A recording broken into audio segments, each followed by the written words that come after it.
एक बार की बात है, कश्मीर में एक ब्राह्मण अपनी पत्नी के साथ रहता था। उसके एक बेटा था जिसकी शादी हो चुकी थी। वह ब्राह्मण बेचारा अंधा था, इसलिए वह अपनी रोटी पानी के लिए अपने बेटे पर ही निर्भर करता था। उसका नौजवान बेटा रोज सुबह भीख मांगने के लिए घर से बाहर निकल जाता और जो कुछ भी उसको भीख में मिलता शाम को घर में बैठकर चारों लोग आपस में बांट कर खा लेते। कुछ दिन तक तो यह चलता रहा, पर फिर वह नौजवान अपनी इस अपमान भरी जिंदगी से तंग आ गया। उसने किसी दूसरे देश में जाकर अपनी किस्मत आजमाने की सोची। उसने अपनी पत्नी को यह बात बताई और उससे कहा कि अगर वह किसी तरह से कुछ महीने उसकी गैरहाजिरी में घर का काम चला ले तो शायद सब कुछ ठीक हो जाएगा। उसने उसको यह भी समझाया कि उसके पीछे उसको मेहनत से काम करना चाहिए ताकि उसके माता पिता किसी भी बात पर उससे नाराज होकर उसको शाप ना दे दें। ऐसा सोचकर एक दिन गठरी में उसने अपने लिए कुछ खाना बांधा और घर से चल दिया। वह कई दिन तक चलता रहा जब तक कि वह दूसरे देश के एक बड़े शहर में नहीं पहुंच गया। वहां पहुंचकर उसने एक दुकान पर जाकर उससे भीख मांगी। दुकानदार ने उससे पूछा, तुम कौन हो? तुम्हारी क्या जाति है? देखने में तो तुम अच्छे खासे नौजवान लग रहे हो, फिर कोई अच्छा काम करने की बजाय इस तरह भीख मांगते क्यों घूम रहे हो? ब्राह्मण ने जवाब दिया कि मैं जाति से एक ब्राह्मण हूँ और अपने माता पिता व पत्नी के लिए खाना ढूंढने के लिए इधर उधर घूम रहा हूँ। दुकानदार को उसकी कहानी सुनकर दया आ गई, सो उसने उसको सलाह दी कि वह उस देश के राजा से जाकर मिले। वह उसकी कुछ सहायता जरूर कर देगा। और यही नहीं, वह उसके साथ राजा के दरबार तक जाने के लिए भी तैयार हो गया। उसी समय इत्तेफाक से ऐसा हुआ कि राजा को एक ब्राह्मण की जरूरत थी जो उसके सोने के मंदिर की देखभाल कर सके। यह सोने का मंदिर उसने तभी हाल में ही बनवाया था और जब उसने यह सुना कि वह ब्राह्मण भला और ईमानदार है, तब तो वह उसको देखकर बहुत ही खुश हुआ। उसने तुरंत ही उस ब्राह्मण को अपने उस मंदिर का मालिक बना दिया और उसके लिए 50 खरवार चावल और 100 रुपए साल के निश्चित कर दिए। ब्राह्मण के घर छोड़ने के 2 महीने के बाद भी जब ब्राह्मण की पत्नी ने उसके बारे में कुछ नहीं सुना तो वह उसकी खोज में निकल पड़ी और खुशकिस्मती से वह भी उसी देश में पहुंच गई जहां पर उसका पति रहता था।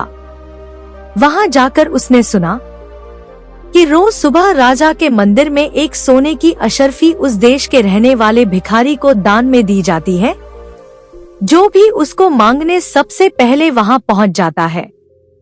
सो अगले दिन वह सुबह सुबह उसको लेने के लिए राजा के मंदिर में गई तो वहां पर उसको उसका पति मिल गया। उसने अपनी पत्नी से पूछा, तुम यहाँ क्यों आई हो? तुमने मेरे माता पिता को वहाँ अकेला क्यों छोड़ा है?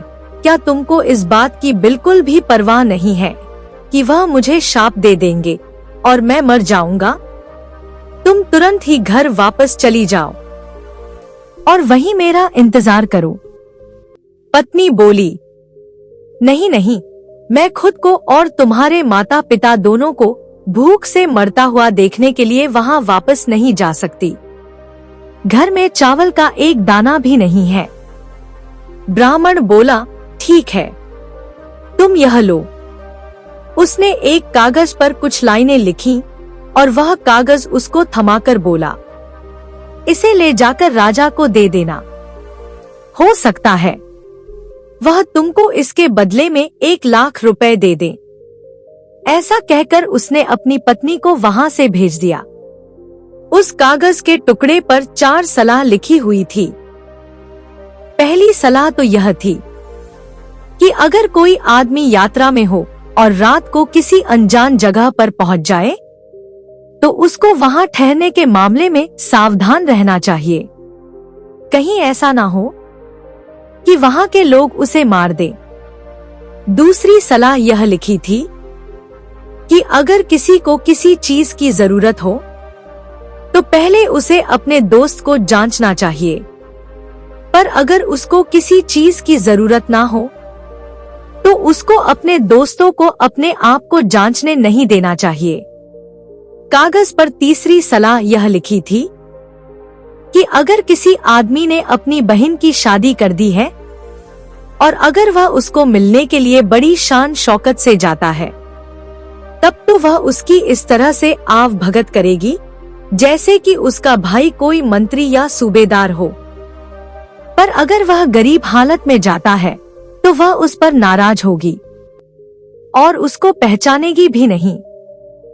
चौथी सलाह यह लिखी थी कि अगर किसी आदमी को अपना कोई काम करना है तो उसको वह अपने आप ही करना चाहिए, अपनी पूरी ताकत से करना चाहिए और बिना किसी डर के करना चाहिए।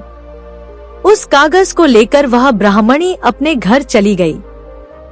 वहां जाकर उसने अपने सास ससुर को अपने पति से मिलने की बात बताई और बताया कि उसके पति ने उसको कितना कीमती कागज दिया है, पर राजा के सामने वह खुद नहीं जाना चाहती थी।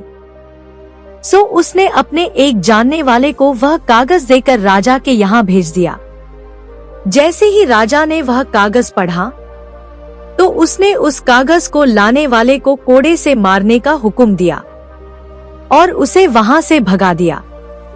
अगली सुबह ब्राह्मणी ने खुद वह कागज लिया और दरबार की तरफ चल दी। जब वह दरबार की तरफ जा रही थी तो वह उसको पढ़ती हुई जा रही थी। संयोग से रास्ते में उसको राजा का बेटा मिल गया, तो उसने उससे पूछा कि वह क्या पढ़ती जा रही है। उसने कहा कि वह एक ऐसा कागज पढ़ती जा रही है जिसमें बहुत कीमती सलाह लिखी हुई है, जिसके लिए उसको 1 लाख रुपया चाहिए था। राजकुमार ने उससे वह कागज उसको दिखाने के लिए कहा। ब्राह्मणी ने उसको वह कागज दिखा दिया तो उसको पढ़कर उसने उसको पैसों के लिए परवाना लिखा और आगे बढ़ गया। बेचारी गरीब ब्राह्मणी ने उसको इसके लिए बहुत धन्यवाद दिया। उस दिन उसने अपने घर के लिए इतना सामान खरीदा जो उनकी जिंदगी भर के लिए काफी था। शाम को राजकुमार ने पिता से एक स्त्री से अपनी मुलाकात के बारे में और उससे एक कागज खरीदने के बारे में बताया। उसने सोचा कि उसके पिता उसके इस काम से बहुत खुश होंगे, पर ऐसा बिल्कुल नहीं हुआ। राजा यह सुनकर उससे बहुत गुस्सा हो गया और उसने राजकुमार को देश निकाला दे दिया। इस बात से सारा शाही राजघराना बहुत दुखी हुआ।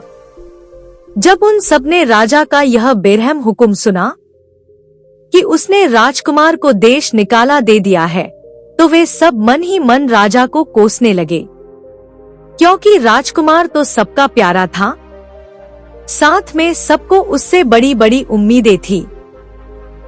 और सबसे बड़ी बात तो यह थी कि वह उस राजगद्दी का वारिस था।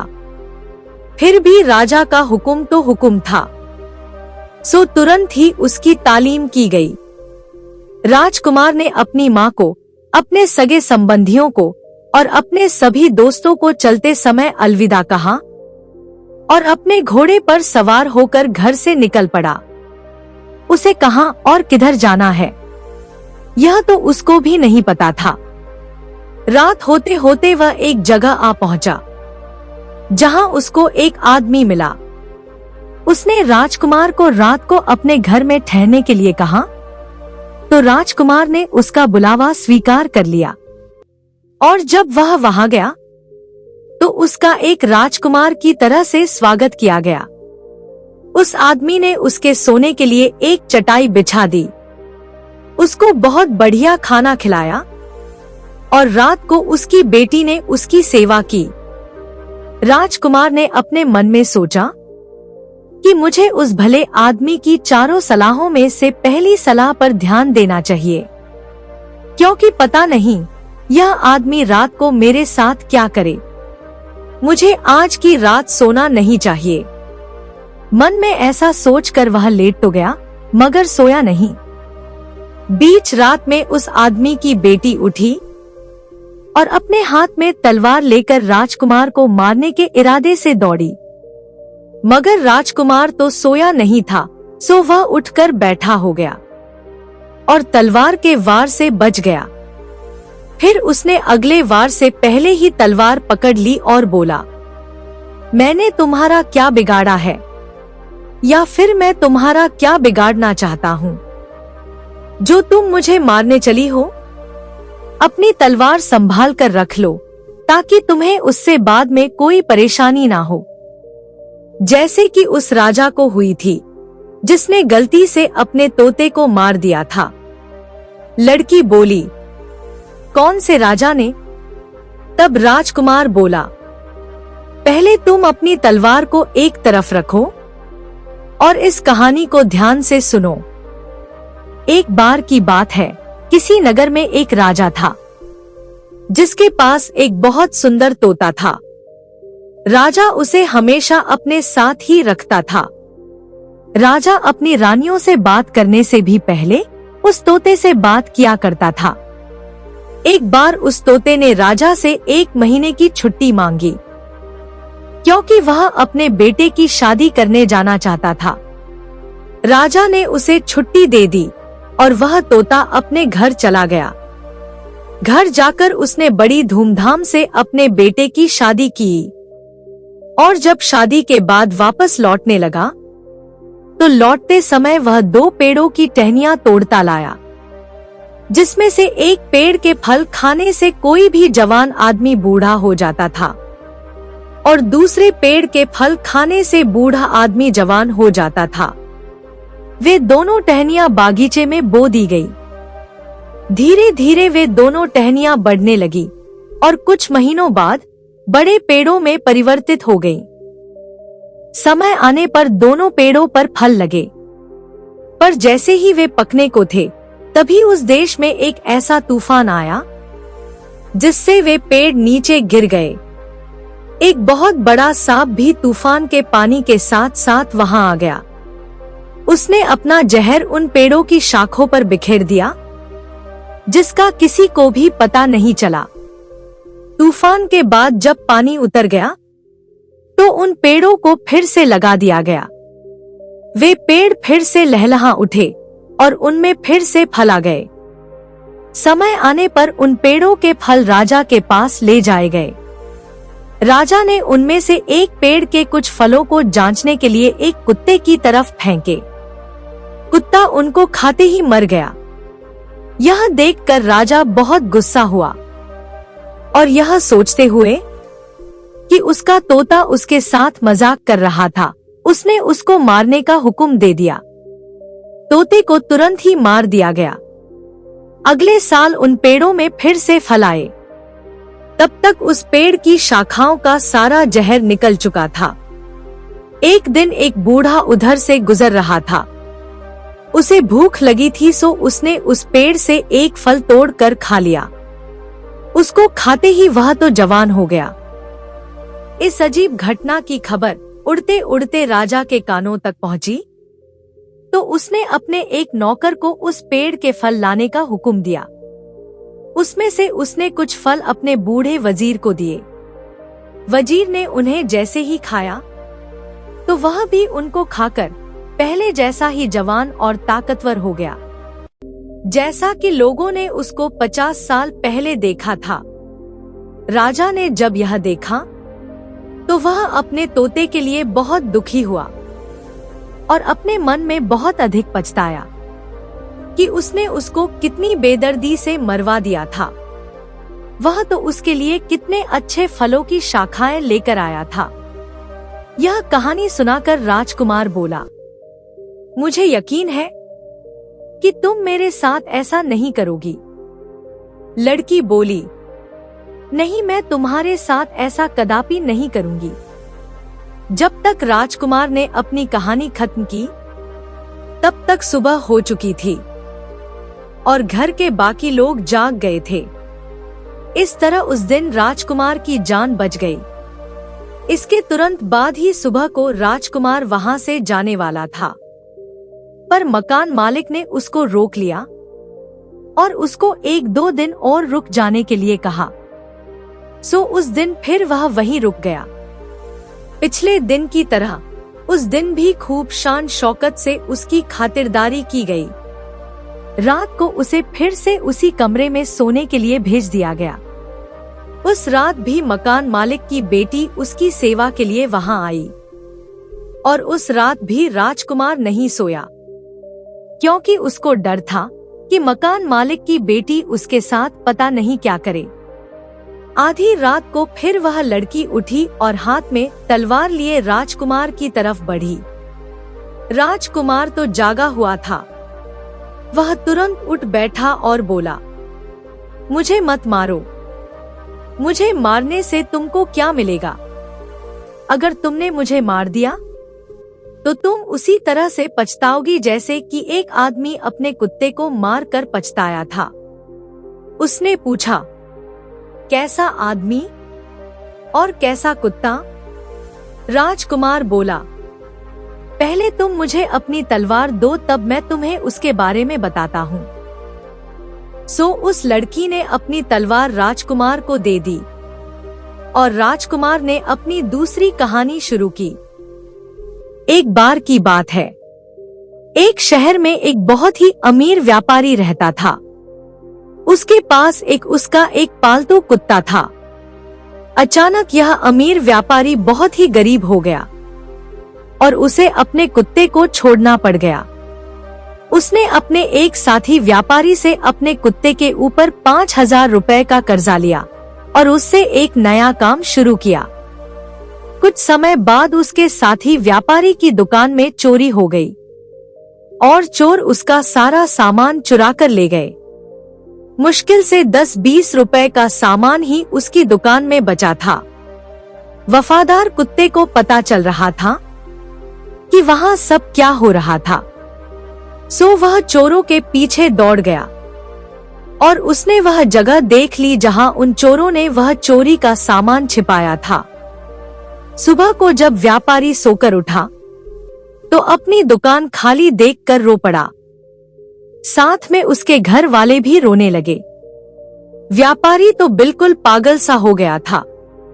उधर वह कुत्ता मालिक की कमीज और पाजामा खींचता हुआ बार बार घर के दरवाजे की तरफ भाग रहा था, जैसे वह उसको घर के बाहर ले जाना चाहता हो।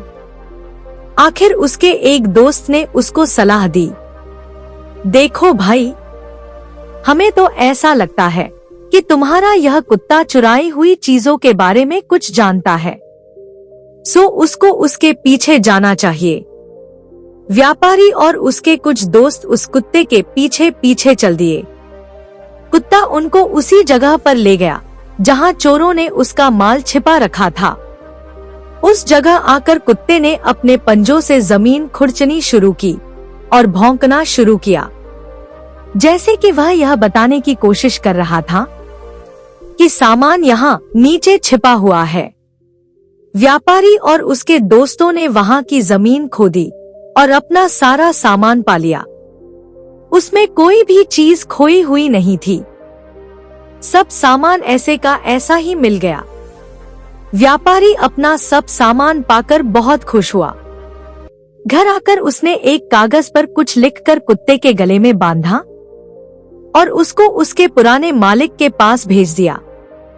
उसने उस कागज में लिखा था कि उसका कुत्ता बहुत वफादार है और इस वफादारी के फलस्वरूप वह उसका पहला 5,000 रुपए का कर्जा माफ करता है और इनाम के तौर पर 5,000 रुपए उसके लिए और भेज रहा है। जब व्यापारी ने अपने कुत्ते को वापस आते देखा तो उसने सोचा, लगता है मेरा दोस्त अपना पैसा मांग रहा है। अभी मैं कहां से उसको पैसा दूंगा? अभी तो मैं अपने नुकसान की भरपाई ही नहीं कर पाया हूँ। मैं ऐसा करता हूँ कि जैसे ही यह कुत्ता मेरे घर आता है, मैं इसको मार देता हूँ और कह दूंगा कि इसको किसी और ने मार दिया। इससे मेरा कर्जा ही खत्म हो जाएगा। न होगा कुत्ता, न रहेगा कर्जा। ऐसा सोचकर वह घर के बाहर की तरफ दौड़ा और कुत्ते को मार दिया। तभी उसके दाएं कान से एक कागज नीचे गिर पड़ा। व्यापारी ने वह कागज उठाकर पढ़ा तो वह तो बहुत दुखी हो गया। राजकुमार बोला, इसलिए संभल जाओ, कहीं ऐसा ना हो कि बाद में तुम्हें मेरी जिंदगी की कीमत अपनी जिंदगी देकर पछताना पड़े। जब राजकुमार ने अपनी कहानी खत्म की तब सुबह होने वाली थी। लड़की बोली, उफ, अब मैं क्या करूं? 1 घंटे बाद दिन निकल आएगा। मेरे पिता ने मुझसे कहा था कि मैं तुमको यकीनन मार दूं, और अगर मैंने तुम्हें नहीं मारा तो वह मुझे मार देंगे। अब मैं क्या करूं? मेरी जिंदगी अब तुम्हारे हाथ में है। राजकुमार बोला, मुझे अपने इस शापित घर से बाहर निकलने का रास्ता बताओ, और तुम भी मेरे साथ चलो। बाहर हमको कोई ना कोई घोड़ा जरूर मिल जाएगा। हम उस पर बैठकर जल्दी ही यहाँ से भाग जाएंगे। आओ चलो मेरे साथ। और फिर 1 घंटे के अंदर अंदर जब तक घर के सब लोग सोकर उठे, तब तक तो राजकुमार और उस डाकू की लड़की दोनों घोड़े पर बैठकर बहुत दूर निकल चुके थे। चलते चलते वे राजकुमार के एक दोस्त के घर आ पहुंचे। उसने उन दोनों का अपने घर में स्वागत किया और उनको आराम से अपने भाई की तरह से 6 महीने तक ठहराया। जब राजकुमार ने उससे वहां से जाने की इजाजत मांगी तो उसने उसको जवाहरात, पैसे, घोड़े और सफर के लिए जरूरी सामान देकर विदा किया। यहाँ से चलकर राजकुमार अपने बहनोई के देश पहुंचा। वहां पहुंचकर उसने एक जोगी का भेष बनाया और उसके महल के सामने ऐसे जाकर बैठ गया जैसे वह पूजा में लीन हो। उस जोगी और उसकी पूजा की खबर राजा तक पहुंची। उसमें उसकी रुचि हो आई, क्योंकि उसकी पत्नी की तबीयत बहुत खराब थी। उसने उसके इलाज के लिए बहुत सारे हकीम वैद्य बुलाए, पर कोई उसको ठीक ना कर सका। उसने सोचा कि शायद यह पवित्र आदमी उसको ठीक कर दे। सो उसने अपने कुछ सैनिक उसको महल में लाने के लिए भेजे, पर राजकुमार ने यह कहकर महल के अंदर जाने से मना कर दिया कि वह एक जोगी है और उसकी जगह बाहर ही है। अगर राजा उससे मिलना चाहता है तो वह खुद उससे बाहर आकर मिले और साथ में अपनी पत्नी को भी ले आए। इस पर राजा अपनी पत्नी को साथ लेकर आया और उसे राजकुमार से मिलवाया। राजकुमार ने उसको अपने सामने लेटकर प्रणाम करने के लिए कहा। जब उसको इस हालत में लेटे हुए 3 घंटे हो गए तो उसने उससे उठने के लिए और जाने के लिए कहा, क्योंकि वह अब ठीक हो चुकी थी। रानी चली गई, पर शाम को महल में बड़ा हल्ला गुल्ला मच गया, क्योंकि रानी की मोती की माला खो गई थी और किसी को उसका पता नहीं था। काफी देर के बाद कुछ लोग उसी जगह पर गए जहां रानी ने जोगी के सामने लेटकर उसको प्रणाम किया था। उनको वह माला वहीं पड़ी मिल गई। जब राजा ने यह सुना तो वह बहुत नाराज हुआ और उसने जोगी को फांसी की सजा का हुक्म सुना दिया। पर इस शाही हुक्म को मानने से पहले ही राजकुमार ने उसको फांसी देने वाले आदमियों को पैसे दिए और वह उस देश को छोड़कर भाग गया। देश से बाहर निकलने के बाद उसने अपने राजसी वस्त्र पहन लिए।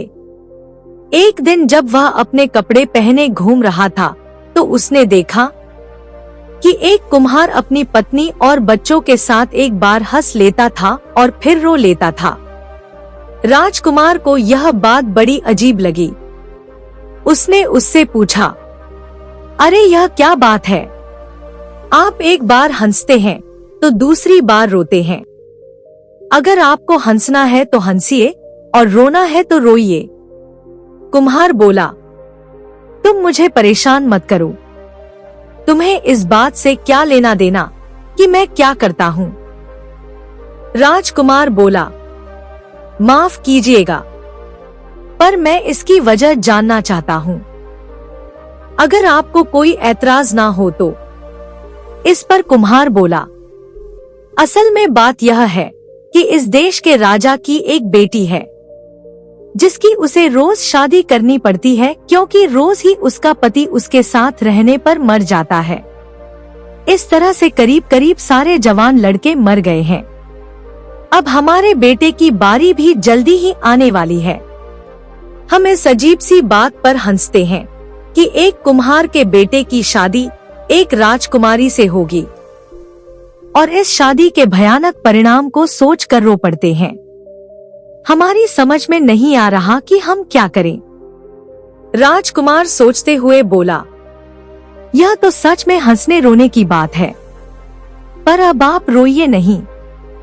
आपके बेटे की जगह मैं ले लूंगा। उसकी जगह मेरी शादी उस राजकुमारी से हो जाएगी। बस मुझे उस मौके के लिए ठीक से कपड़े बनवा दीजिएगा और तैयार कर दीजिएगा।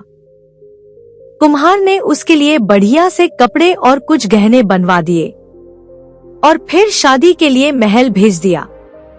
रात को उसे राजकुमारी के कमरे में भेज दिया गया। उसने सोचा, यह तो बड़ी भयानक घड़ी है, क्या मैं भी दूसरे नौजवानों की तरह से मारा जाऊंगा?